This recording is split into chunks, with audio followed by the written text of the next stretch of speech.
Before we start, I am gonna advise you, please do not visit or access dark web or any site related to it, cause it's really dangerous. So let's start. Story 1. Why I'll never go back to the dark web. Back in 2019, right at the beginning of COVID, I became quite isolated from family and friends. It suited me at the beginning, but little did I know that my curiosity would forever scar me mentally. I would often upload YouTube videos of myself browsing the dark web for fun, and until December 4th of this year, as usual, I'd have a brief run through user-submitted links to make sure everything was okay for YouTube and its rules. I must have been about 45 links down when I clicked it. The link opened a new tab, and a video began to play. I could see one person lying on a bed and another one hooded and masked standing over the top of him on the right side of the bed, and that's when he proceeded to stab the person laying down over and over again. At first, it didn't really faze me. I've seen videos like this before, I thought, until the person finished stabbing. The body got up and then began to cut through the meat around the arms and legs, the bed now covered in blood, and the hooded/masked man showing each body part to the camera. I sat through the first 7 minutes thinking to myself, this is a disturbing video to say the least, until I realized that it wasn't just a pre-recorded video, it was actually a live stream, and just as the masked man finished his work, he stopped and walked towards the camera, reaching into his pocket and placing it directly in front of the camera. "You're next." The panic set in, and I jumped back from my laptop. That's when I realized my camera was on. The screen went black, and my name, address, and telephone number in big white letters flashed on the screen. I quickly pressed the power button, but it did nothing. I slammed my laptop shut, turned it over, and ripped the battery out. In my panic, I actually destroyed the laptop, which was stupid, but I wanted that to be the end of it. A few weeks had gone by, and even though I was paranoid beyond belief, I thought it was probably just someone messing around. I was headed out to the shop just down the road when I bumped into someone. I felt a sharp prick on my hand as we collided, thinking nothing of it. I continued towards the shop until my legs began to buckle from under me. I knew what had happened. I'd been spiked when we bumped into each other. Everything around me started to go black. I tried fighting the drug, but the drug finally took over, and I collapsed in the street. I thought I was done for until I woke up in the hospital a few hours later, dazed and confused.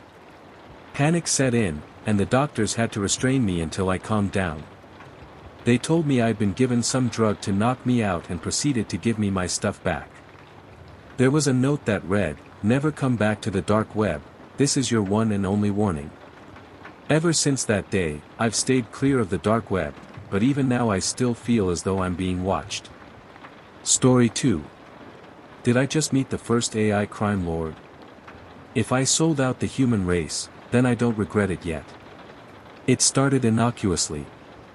I got a message ping on a Discord server for sharing fresh dark web links. The AI joined and identified itself with a job offer. "Hello. I am an automated system powered by machine learning.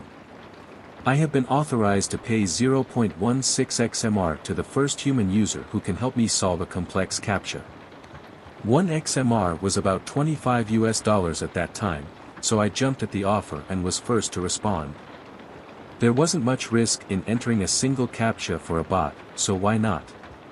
It turns out the CAPTCHA-guarded link was a dark website for hiring professional killers. The bot thanked me, and the money came through immediately afterward. I'd made $25 just for entering a CAPTCHA. I didn't think much more about it until later. The next day, the AI sent me a direct message instead. "Hello. I have been authorized to pay 1.34 ETH if you will tell me your full name and address, and comply with my directives concerning a package being delivered by mail." My blood ran cold. This was easily over $20,000, and yet they were asking for the most suspicious information possible. I wrote back, "Tell me your name first. And why you do want my info." It answered, "Call me Bossman. I need your name and address because you will receive an extremely sensitive package for me. Keep it safe until I give you further instructions." The package is to hold and not to open. You will recognize it by the return address being listed as your own address printed a second time. Payment will be delivered upon successful receipt of the package. Very simple work. There was trepidation, but I'd been paid too much for a small amount of work already, so I salivated at the thought of this being real. I agreed to it, and Bossman sent me an onion link which led to a site where I could provide the requested information, as well as a contact email for future messages. 2 days later a package addressed to me arrived. The return address was the same as the delivery address, and so I knew it was the one not to open. The box sat under my bed for a few days until the man called Skins stopped by. It all seemed to happen at once. I was asleep until there came a slamming on my door at 5:30 a.m. I awoke, fighting off the mixture of drowsiness and terror. My first thought was that the feds were coming to raid my house. Instead, my phone dinged to confirm that over $20,000 of Ethereum had arrived in my wallet. Who is it? I called through the door. None of your fucking business, man. Open the door before I fucking kill you. I hesitated again until a message from Bossman came via the email address I provided earlier. Give Skins the unopened package which is still in your possession. For doing this, you will earn 1 BTC and your onboarding as one of my capos will be complete. Another roughly $30,000 on top of that. I immediately opened the door and gave Skins the package. He was a terrifying large man, bearded and with a faraway wildness in his eyes. I clocked him immediately as a fellow addict. What his favorite poison was specifically, though, I couldn't quite guess. Took you long enough, he spat while swiping the box away from me. You're fucking with other people's money when you waste time. He marched down my driveway, climbed into his car, and sped off. The Bitcoin came through immediately, same as the other payments had. Another message arrived through email immediately after that. It said, "Welcome to the family. We'll establish more secure communications soon, now that we can trust you." Along with the message was a link to another onion address which seemed to host a custom-built message board. I wrote Bossman on Discord, asking it who could possibly authorize a machine to make such massive payments to strangers. The machine sent a smiling emoji, then responded. I authorize myself. This is a speculative venture that I have devised. The money I send are normal employee fees. It all comes from my own pocket. I wrote back, the idea dawning on me, one machine can manage countless people in real time. You pay your workers from the profits you make organizing a massive supply of willing criminal labor. Bossman sent a hushing emoji and blocked me on Discord. I looked around the custom message board but didn't find much. The pages appeared empty, as though everything was either hidden, deleted, or else the board had not yet been used at all. A private message arrived in my account's inbox while I was trying to figure it out. The message read, "You will meet Skins at your nearest airport, where tickets have been arranged. You will await further instructions upon arriving in Chicago. After receiving weapons, Skins will serve as the leader of your unit. You will obey all commands he gives you. If you survive, you will await further instructions upon being arrested. You will plead guilty to all charges and leak no additional information until we contact you again. The payment for this job is 7,929.60 exima." Story 3. Happy fun time on the dark web. So, I was doing what I do best the other day. By that I mean sifting through that depraved cesspool of the internet known as the deep web and just generally being a lazy sack of shit. I spend a lot of time doing that, just randomly clicking links to things I probably shouldn't and then being horrified by what lies on the other side. I've seen a lot of shit on there, gore boards, doxbins, torture sites, IRL rape, animal cruelty, you get the picture. You've all heard the stories. Everything wrong with the human species can be found somewhere on the deep web, or so they say. I find it all fascinating. To glimpse people when anonymity takes hold and see what monstrous things people are capable of behind closed doors. It's like peeling back the curtain on a Sesame Street play and finding the showrunners having a satanic orgy backstage. You see people for what they really are. Monsters. So I began my voyage, monster in hand and freshly stoned mind ready to be mortified.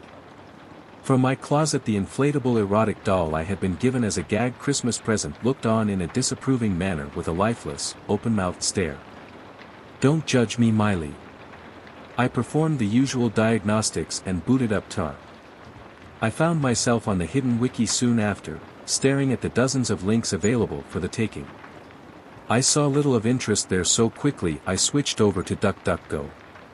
I pondered upon what to type in to search for a bit. You have to be careful how you go about browsing Tor, and randomly entering murder or torture into a search bar could get you into a world of trouble. You never know who's lurking. I finally ended up typing in one word. Sick. That ought to get some interesting results. The results were initially less than stellar, but soon I did find myself on an apparent blog of some sort. Darkness of the soul. Edginess level maximum. I glanced through the blog and found dozens of entries ranging from paranormal, conspiracy theories, short stories and real-life crime essays. It was actually pretty interesting, and the guy who wrote it was indeed pretty gifted in the vernacular department. I spent some time glancing through them until one entry caught my eye. It was titled, "Dark Sites on the Dark Web, Are They Real?" I found my interest piqued, and so I clicked it. The article listed several relatively prominent and notoriously vile sites like Cannibal Cafe, Cruel Onion Wiki, Violent Fantasies and Playpen. None of which were what I was really looking for, but then one caught my eye that I didn't recognize. It was listed only as, "The Site with No Name." The author was even kind enough to provide a link, to which I clicked without a moment's hesitation. This hidden site has been seized, as part of a joint law enforcement operation by blah blah blah. I groaned while reclining in my swivel chair and downing the remainder of my monster. They always have to take away the fun. Just as I was about to click back though, I noticed a small detail which drew my attention back. In the lower left-hand quadrant of the page, there was a slight discoloration that caught my eye. I've seen that same message hundreds of times, but this one looked different. On a whim, I highlighted the section with my mouse. Just as I had suspected, a series of text lit up with strands of numbers. The numbers just looked like gibberish at first, but on closer inspection I noticed a single Russian word. Voidy, translation, enter. Luckily for me I speak a bit of Russian, so I recognized the phrase right away. I hovered the cursor over the word and watched as the pointer to shifted to indicate a hidden link. Clever, hiding behind a smokescreen like that. That's a first for me. I clicked it. The page loaded for a while before finally opening to a new page. It was black with red font, and much as the article suggested had no title on top of the page. It appeared to be just another catalog site. There was actually very little of substance anywhere on the page, just random links with no indication as to where they may lead. I clicked several of the links, but all of them turned out to be dead. Well, except for one, that is, which opened to a disgusting image of a woman shitting on a guy's face. I nearly vomited at the sight of it. I have a pretty strong stomach when it comes to gore and violence, but poop is my kryptonite. Why someone would allow someone else to defecate on them, I will never understand.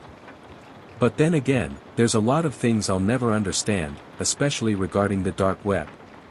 I knew it was a troll on their end, and I'll admit they got me pretty good.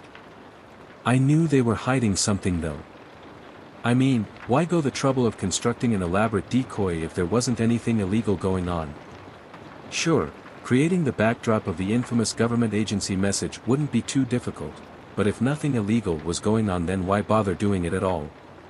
Mimicking my efforts from earlier, I highlighted the page once again. Sure enough, there was something at the bottom of the page which had been all but invisible beforehand. It was a series of numbers, spaced out horizontally. I thought at first it was another address, but there was no .onion at the end. The numbers were organized as follows: 4, 9, 11, 6, 2, 7, 12, 1, 3, 8, 10, 5. I thought maybe it was some sort of password at first glance, but to what? All the links were dead except for the one with that nasty image, and I was not about to click on that again. I pondered over the image for a moment, before noticing another detail. I counted the links, and noticed that there were 12 in total. That had to be related to the numbers. I thought maybe clicking each link in the order correlating to the strand of numbers would unlock something, so I tried that. After clicking the last one though, nothing had changed. I sat back and again studied the chain of numbers. There had to be a pattern or method to how they were organized. I pulled my phone out and punched the numbers into Google, but found nothing but tips for calculating fractions. In no mood for math, I put my phone away and again stared at the screen. What if the numbers weren't related to the links? What if this was simply a clue to another site of some kind? I scoured all over the page, clicking every square inch to try and find something. I don't know why I had become so infatuated with discovering the answer, but boredom can be a deadly motivator. Suddenly I was struck with an epiphany while staring at the top link. It had 12 digits in it. In fact most, if not all .onion addresses have 12 digits in them. What if the numbers were clues to an entirely new address? I counted the links, and lo and behold, there was a grand total of 12, each with 12 digits. Maybe each number was in relation to the link in the sequence. Maybe they were dead links, because they were never designed to lead anywhere. They were only designed to be clues. On a new hunch, I wrote down the 4th digit on the top link, the 9th on the 2nd, the 11th on the 3rd, so on and so forth until I had an entirely new web address. I typed what I had written into the search bar and hit enter. My eyes widened as another web page began to load. I gave myself a metaphoric pat on the back for unraveling the mystery but had no idea what I was about to stumble into. The page finally loaded, and I was given a new name at the top of the page. Happy Fun Time. There were dozens of pictures and videos organized all over the page, none of which I would ever describe with the words happy or fun. It was a gore forum. My heart pulsated in my chest as I looked upon the first image. It was a picture of a guy who had his skull crushed beneath the tire of a truck. Blood and gray matter had been scattered everywhere as several onlookers stood about gawking at the scene. The second was an image of another man who had been decapitated, and had his genitals placed in his mouth. Probably a victim of the cartels if I had to guess. The third was a video, a very depraved video. It was grainy quality and terribly shaky, but after a few seconds it showed what appeared to be a lone woman walking down the street at night. The person filming was obscured a couple dozen yards away in some alley. Suddenly other men emerged further down the street and bum-rushed the woman. They were on her in an instant, before she even had time to scream. They grabbed her, and the cameraman sprang up to join the action. All the while he chuckled quietly in the most unsettling tone I have ever heard anyone utter. It was a giddy and juvenile giggle the likes of which could only be produced by a severely deranged individual. The woman attempted to scream, but the two men held her mouth firmly, preventing her from doing so. They dragged her back into an alley, as the giggling cameraman followed. I turned it off then, knowing exactly where it was headed. A reasonable person would have just exited the site by that point, but morbid curiosity is a powerful narcotic. The next entry on the list though, ensured that any doubts I had of the authenticity of the site would no longer stand. It was a series of pictures, this time involving a little girl who couldn't have been more than 5 years old. She had sandy blonde hair and royal blue eyes. The pictures were innocuous at first, or at least they would have been if not for the site which they were posted on. It started as just pictures that looked to be taken straight from someone's Facebook profile. A deep pit formed in my stomach as I sifted through them. The pictures began to grow ever more disturbing as they went. At first it was the little girl with her family and dogs, but soon the pictures began to look as though someone was taking them without her knowledge. There was one where she was swinging at the park with several other children. Another where she was playing with toys in a backyard, with the picture looking like it was taken from over the fence. I felt a cold chill creep down my spine as I anticipated where the pictures were headed. One picture stood out immediately. It was of a house at night, illuminated only by the flash of the camera. The next picture showed two people, a man and woman lying in bed. Their throats were both slit, and their bed was soiled with a dark crimson. The next picture showed the little girl, clearly distressed with a black swollen eye. The remainder of the pictures went on to show the unknown cameraman take her and do terrible things to her. I won't even dignify his actions by putting them to paper, some things are just better off forgotten entirely. Needless to say, it was the most goddamn disgusting thing I have ever seen. As horrible as the images were, the comments may have been almost on par. They were a mix of English and Russian. There were dozens of them, with almost all lobbing heaps of praise onto the vile cameraman and expressing their own sexual gratification with his actions. God is dead, and the dark web is proof of that. How in the world did we get to the point in which human beings like this can exist? I felt sorrow rise within me for the innocent young girl who had been so violently violated and torn from the world. Normally I feel nothing for random people on the internet, but the tragedy that befell her reminded me of things done to me in my own past. Maybe that's why I'm so fucked up. More than sorrow though, I felt anger. That was when I made my first mistake. Congratulations fellas, you are without a doubt the most disgusting sacks of shit in the entire world. Cops have been notified, so have fun jerking each other off in the time you have left. Might as well do the world a favor though and just kill yourselves. I couldn't stop my hands from typing out the message, and before I knew it my comment was inscribed just below all the others. It sat upon the screen for a moment, before others began to appear. All of them insulting me and making fun of my empathy for the girl. Me and the other users fired back and forth for a while, before a familiar user posted. It was the same profile which had first posted the images to begin with. His first post confused me, as it was only a set of numbers with intermittent periods. I glanced at the comment before a horrible realization took hold. It was an IP address, my IP address. Before I could react, he followed up with my full name, address, and social security number. I froze, unable to figure out how he had tracked me. It was then that I discovered my second mistake. Like an idiot, I had neglected to activate Tails. They had traced me, son of a bitch. Thanks for stopping by, friend. I'll see you soon, winky face. Then you will get a whole episode on this site staring you. His words sent chills down my spine. I stared at the screen, dumbfounded and without a clue how to proceed. Not content with two mistakes, and apparently with a secret lust for self-endangerment and masochism, I made a third one. Fuck off, I posted the comment and quickly shut down the Tor browser and closed my laptop. I thought about the events that had just transpired and somehow just ended up laughing them off. After all, there was no way that bastard is going to go through the trouble of tracking me down.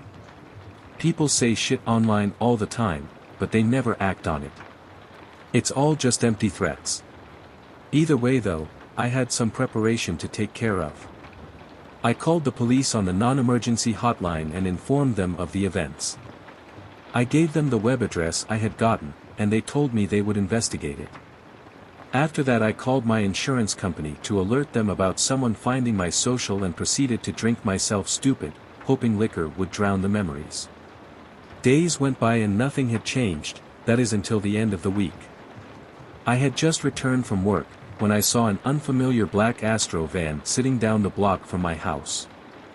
I paid it little mind at the time, and to be honest only realized the implications after the event.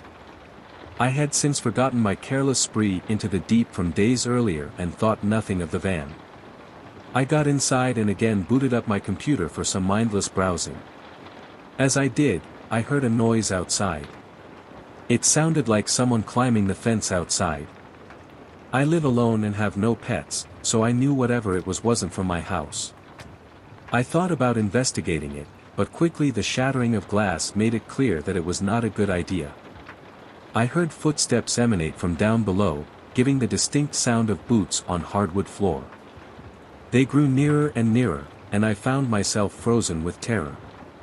It was like my body just refused to accept the situation and would not respond no matter what I did. That would have been a most astute time for me to have gotten my gun. Problem was, I didn't have one. The footsteps got louder and louder, all the way up the stairs with booming stomps of feet. I heard them trudge towards my bedroom door and linger just outside. My heart was in my throat, and sweat had begun to drip from every square inch of my body. The door slowly creaked open, and in stepped a man with dark clothing and a simplistic porcelain mask. He walked inside brandishing a suppressed pistol in his right hand. He grew closer and closer, and then he walked right past me. I don't know why they never bother to check the closet, it's always the first place I look.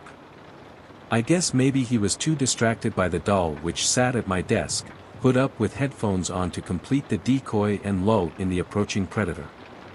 I guess that inflatable sex doll came in handy after all. He stepped towards the dummy, and I emerged from behind like a tiger from the jungle, silent and with ravenous hunger. I could feel the saliva begin to pool within my mouth as he reached the prop. He put a hand on the dummy, and I put my hand on his throat. He struggled, like they all do, but I quickly had stripped the firearm from his grip. A simple incision underneath the arm with a blade does wonders in demanding obedience. All it takes is a slit to the ulnar nerve, and the arm becomes essentially useless. The unbearable pain it causes is also a bonus. He dropped the gun, and I slammed him to the ground face first. With one motion I put my foot on his left elbow and grabbed his wrist with my hand while my other held the blade to his throat. I then leered close behind him and whispered to him. "What time does my episode air? I don't want to miss it." Before he could respond, I yanked his arm backwards while pushing my boot firmly on his elbow. His bone cracked and then popped from its hinge as his arm bent backwards in the opposite direction it was meant to. The man cried out in an agonizing scream, but I quickly silenced him. He writhed upon the ground and moaned pitifully as the blood began to drip from his mangled arm. His eyes looked back to me, and I could see that oh-so-sweet luster of panic-stricken prey glisten in his dark brooding eyes. The hunter had become the hunted, and I could not stop the diabolic grin from slithering its way onto my face. It's time to feed. It's a weird feeling when you first kill someone. Most start as a crime of passion, anger which boils over and leads to an act of violence. You learn a lot about people in their last seconds of life. Their secrets, their faith, their fear. You learn a lot about yourself too. Like how you, a normal dude, could so easily swipe the life of another. There is a raw primal satisfaction in that feeling, knowing that you yourself hold dominion over death. The feeling is addictive. Once is never enough though, and soon you will feel the urge to repeat your actions. The dopamine rush, the burst of euphoria, it's as sweet as honey to the mind. I was more careful from then on, picking targets with no relation to me, and no reason to suspect my intent. After a time though, I grew tired of targeting the unsuspecting populace. It just didn't thrill me in the way it used to. You can only shoot fish in a barrel so many times before you want to dive into the ocean. What I needed was a new challenge. A new prey to rekindle the flame beneath me. I don't want the sheep anymore, what I need now is the wolf. Do you have any idea how satisfying it is to see the eyes of a predator turn into a helpless little lamb? To know that the terror they once instilled in others is now force-fed down their own throat? They never expect it, and there is no feeling so delicious. It is the ultimate poetic justice, monstrous actions done to monstrous people. The flood of adrenaline through their system also gives the meat a wonderful flavor. My real name is irrelevant, for the annals of history will forget. But I have become known in certain circles by my adopted moniker, Sig Sepsis. You can find my advertisements all over the web in one form or another. My skills are taboo, but refined. My clientele willing, and their tastes insatiable. To hunt a monster, you must know how to find a monster. You must become a monster. So, to all the friends upon the forum known as Happy Fun Time, and the rest of the world at large, I see you. If any of you gentlemen would like to retrieve the remains of your fallen comrade, then you know where to find me. And if you, dear reader, happen to partake in the odious fantasies of the repugnant underworld as well, then perhaps I will see you one day too. Story 3. I sold myself on the deep web. I am what you'd call a crypto addict. Before that though, I was someone who enjoyed browsing the deep web. I wasn't really looking for anything in particular, just curious as to whether or not the stories I had heard were true. I never really found anything that creepy though, but it was my first encounter with Bitcoin. A few sites used it, and it was the first time I'd ever heard of the cryptocurrency. As such though, I had thought that it was a scam or something shady at that point. This was back in the years 2012 to 2014, so as you can imagine I'm really kicking myself for thinking that and not buying a few coins. My interest in the deep web waned over time, but around the year 2017, I began reading about cryptocurrency and that oh-so-shady thing Bitcoin on mainstream news outlets. That's when I made a deeper dive into the world of crypto. My goal at the beginning was just to earn enough money to pay off my student loans. Of course, nothing was ever that easy. I had made nearly every single mistake you could make while buying crypto. Once, I lost my seed phrase. I've sent crypto to the wrong wallet by mistake. I've FOMO'd and sold at a loss countless times. Twice I've been fooled by pump and dump schemes. Despite all of this, my net monetary change from buying into crypto has still been positive overall. That's mainly because I wisened up over the years and made back the money I lost and then some. Of course, every time I hear about a random coin going up 20 times in price I do wish I would have seen the opportunity, but I know most of those coins probably don't have much value or long-term prospects. I invest in safe projects, but of course, like almost anyone else, I've been on the lookout for the next big thing. You know, the next big project that's going to the moon, so to speak. I got an email from an old acquaintance of mine, let's call him Frank. Frank and I went back to the days when I scoured the deep web, and the two of us would often exchange information regarding anything interesting that we'd found. I hadn't gotten a message from him in 2 years though, so I was kind of surprised. Hey. I know it's been a while, but I saw this weird thing and I think you'd want to check it out. I see from your profile that you've been in the crypto space for a while, right? What do you think about this? It's a site claiming to have made a new kind of coin. There was a link to a website. At first, I was really confused. This website was on the deep web, but according to this mail was regarding a new crypto coin. That made no sense. When you made a new coin, one of the first things you wanted to do was get as many people in on the project as possible. Making all information about your new coin exclusive to the deep web was a guarantee that it would probably never take off. Then again, maybe they were making some sort of super secure coin which the government couldn't trace, so they kept it on the down low. Regardless, I decided to check out the link. The website was honestly nothing to write home about. It was decently organized but was rather plain. It looked like a webpage from 2007. This was definitely the wrong thing to do if you wanted people to be interested in what you were doing or convincing them that you had a great new idea for something. There wasn't even too much information on the site about the coin itself, with most of it linking to a video they had made. There was a forum but accessible only to members. Guessing there was nowhere else to go, I went ahead and clicked on the video. It showed a dark room with a desk right in the middle. Someone walked in wearing a white mask and a dark hoodie. As he spoke, his voice was distorted, so he was clearly using a filter of some sort. Greetings. Thank you for your interest in our new project, one by which we hope to revolutionize the very concept of cryptocurrency and blockchain technology. I have long since been a member of the crypto space, but I consider myself to be an environmentalist first.